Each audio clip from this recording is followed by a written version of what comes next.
Alors, vous savez, en politique, notre rôle est de représenter tous les citoyens, pas seulement ceux qui ont voté pour nous. Et dans mon arrondissement, beaucoup de gens sont inquiets à propos du projet de mobilité durable sur Henri Bourassa. Ils se demandent vraiment ce qui va leur être imposé cette année. Ne vous détrompez pas, Madame la Présidente, nous en voulons des projets de mobilité durable à Montréal-Nord, mais pas de cette manière. Pas sans la participation de la population dans le projet. Regardez Outremont. Mon collègue Laurent et son équipe ont développé un plan de mobilité en collaboration avec les parties prenantes, en proposant différentes options et consulter en amont à chaque nouvel ajout de piste cyclable. C'est très différent de l'approche de Projet Montréal. Contrairement aux résidents d'Ontic-Cartierville qui ont eu plusieurs occasions de s'exprimer, les résidents de Montréal-Nord n'ont eu droit qu'à une seule soirée de porte ouverte en février 2025, alors que le projet était déjà planifié. On nous dit que des consultations ont eu lieu, mais sur le terrain, les commerçants nous disent que les visites se sont faites, mais que l'objectif était de partager ce qui allait arriver, mais peu d'écouter réellement les préoccupations. Et tout ça dans un contexte où le projet était déjà décidé et que ça allait aller de l'avant, peu importe ce qui allait se passer. Lors de la soirée porte ouverte, les élus locaux ont rencontré les résidents pour écouter leurs préoccupations. Plusieurs élus de Projet Montréal étaient présents pour présenter leur vision du boulevard Henri Bourassa de demain. Beaucoup de citoyens étaient surpris, voire même que certains ont eu un certain choc en constatant l'ampleur du projet. Et c'est ça, je trouve ça malheureux, mais c'est ce qui arrive quand on ne travaille pas en amont avec la population. Et ça, c'est sans compter les éléments problématiques qui ont été mentionnés à cette soirée-là. Mais on avance malgré tout. Madame Émilie Tullier affirme que le projet fait partie des propositions de son parti. C'est un projet phare de la mairesse Valérie Plante et que cela suffit pour obtenir l'acceptabilité sociale. Mais imposer des projets sans co-création avec les acteurs locaux, à mon sens, c'est pas acceptable. Elle préfère s'appuyer sur la majorité obtenue par Projet Montréal aux dernières élections pour imposer ces projets sans démontrer la moindre volonté de co-création. Depuis début 2024, nous, les élus de Montréal-Nord, posons des questions à l'administration de Projet Montréal. Nous savions que les travaux allaient commencer à Ontic-Cartierville en 2024 et que notre tour viendrait en 2025. Nous voulions être prêts, mais malheureusement, les réponses obtenues étaient vagues, fois après fois.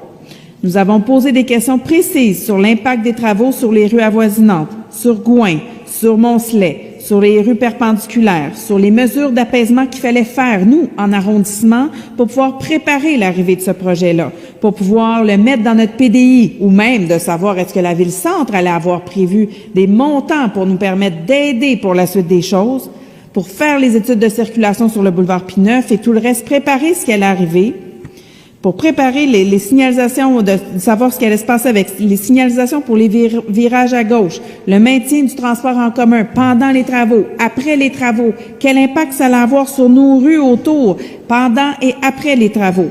Et finalement, c'est en janvier 2025 qu'on a eu quelques réponses, disons partielles. On a dénoncé la planification décousue de ce projet, du manque de transparence et de l'absence de collaboration à plusieurs reprises, mais nos questions sont restées sans réponse. En fait, on s'est même fait dire d'aller, nous, les élus, représentants de la population, élus par cette même population, au coin d'Henri Bourassa puis du boulevard Saint-Laurent, pour en connaître un peu plus sur le projet, ici même en cette Chambre. C'est comme ça que les relations entre les élus se passent avec cette administration et selon moi, les citoyens s'attendent à mieux de leurs représentants.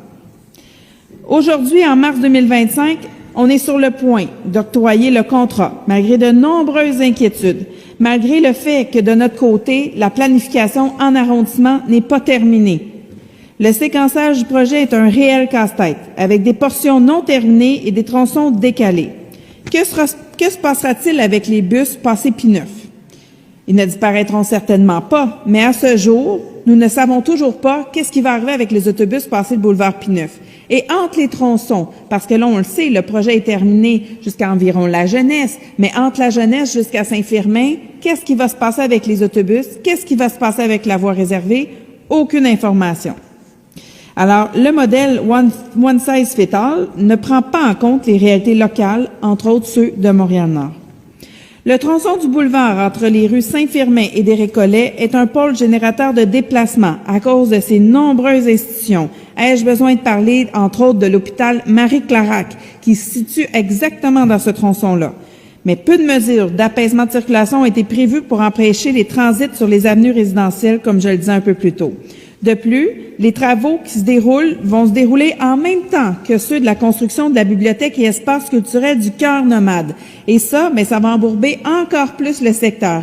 Même on est à se demander, est-ce que les travaux du corridor de mobilité durable vont vraiment pouvoir se faire en face de la bibliothèque, alors qu'on sait que les travaux de la bibliothèque sont déjà en cours et que ça crée énormément d'impact déjà sur les rues.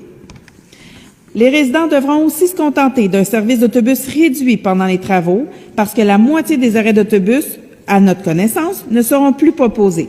La Ville n'a pas été convaincante sur sa stratégie pour les changements d'habitude des résidents, comme l'interdiction, entre autres, de virer à gauche aux intersections sans feu de circulation ou d'aller nord-sud pour traverser le boulevard Henri Bourassa. Je tiens quand même à mentionner que le boulevard a toujours été dans cet état-là et que la circulation était permise, que ce soit le virage à gauche ou aller nord au sud ou du sud au nord à certains endroits. Et du jour au lendemain, en l'espace de quelques mois, tous les changements vont avoir été faits, sans même avoir réfléchi à quels sont les impacts pendant qu'on allait faire les travaux, ni après, je vais le rappeler. Et une signalisation claire a été exigée, mais l'administration a répliqué qu'il n'y avait pas d'inquiétude. On a posé des questions et des questions lors de la rencontre qu'on a eue en début d'année et finalement, on s'est fait dire que ça allait bien aller, que finalement, il n'y avait pas vraiment d'impact. Depuis le début de 2024, on a multiplié les démarches pour obtenir des réponses aux questions des élus locaux et des résidents sans succès. Voici quelques dates clés. Ouf! Voici quelques dates clés. 13 mai 2024, les élus d'Ensemble Montréal se sont levés lors de la séance du conseil municipal pour dénoncer la planification décousue du projet, le manque de transparence et l'absence de collaboration. Après, on revient à la charge. Le 19 novembre 2024, à ce moment-là, on questionne l'administration sur les travaux à venir sur Henri Bourassa après le chaos vécu dans Antique-Cartierville l'été passé. Ai-je besoin de le rappeler? Notamment, entre autres, avec les commerçants. Et par la suite, le 16 décembre 2024, on questionne l'administration sur l'appel d'offres lancé, alors que nous, à l'arrondissement, on n'était pas du tout au courant et on n'a pas eu de réponse à ce moment-là. Et c'est suite à ces trois interventions-là qu'on a eu la rencontre où finalement on a appris que justement les intersections allaient être fermées, sauf aux intersections qui avaient des feux de circulation et qui allaient véritablement avoir des impacts dans notre arrondissement. Alors, dans ce contexte-là, en fait, l'appel d'offres, en plus, a été donc lancé par la suite, avant même qu'on ait la rencontre, c'est ce qu'on comprend. Notre rencontre a eu lieu quelque part au mois de janvier et l'appel d'offres était déjà lancé de toute façon. Alors, Madame la Présidente, je l'ai dit au début de mon intervention, puis je tiens à le répéter vraiment, des projets de transport collectif, on en veut à Montréal-Nord, on en veut dans l'Est de Montréal. Dernièrement, j'ai eu la chance d'aller pour l'annonce, entre autres pour le projet structurant dans l'Est. C'est important, des projets comme ça.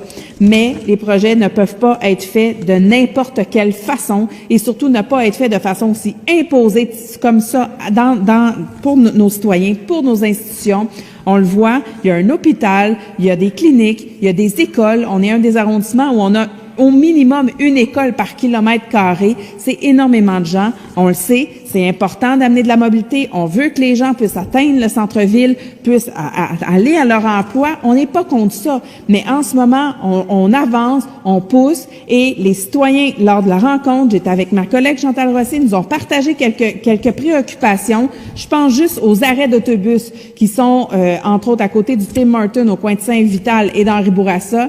En ce moment, l'aire d'attente est sur Henri Bourassa, en face du Tim Hortons. Alors, à partir de maintenant, à quel endroit les autobus vont attendre? Encore sur Saint-Vital, justement, où est-ce qu'on a voulu régler ce problème-là? Parce que dans les dernières années, il y a eu des problèmes parce que les autobus attendaient devant les résidences. Alors, à quel endroit l'autobus va aller? On va tout simplement dire au chauffeur, désolé, vous ne pouvez plus aller au Tim Hortons, allez vous chercher un café. Alors, voilà. Donc, dans ce contexte-là, pour moi, l'acceptabilité sociale, et c'est pas le simple fait d'avoir été élu, c'est surtout d'aller chercher cette acceptabilité-là, s'assurer que les gens adhèrent et qu'on le travaille et qu'on s'assure que tout arrive vite. C'est un projet de mémoire, là, je vais le dire, le montant, 37 millions de dollars. 37 millions qu'on dépense comme ça en n'ayant pas l'acceptabilité de tous et un certain sentiment d'aller de l'avant. Les gens de Montréal-Nord sont pas... Ils en veulent des projets de mobilité parce qu'ils sont plusieurs à prendre ça, à prendre les autobus, à prendre les différentes alternatives qui s'offrent. Et il n'y en a pas beaucoup. On en veut, je vais le répéter, mais pas de cette façon-là. Alors, c'est pourquoi, Madame la Présidente, Ensemble Montréal souhaite apposer sa dissidence sur ce dossier. Merci, Madame la Présidente.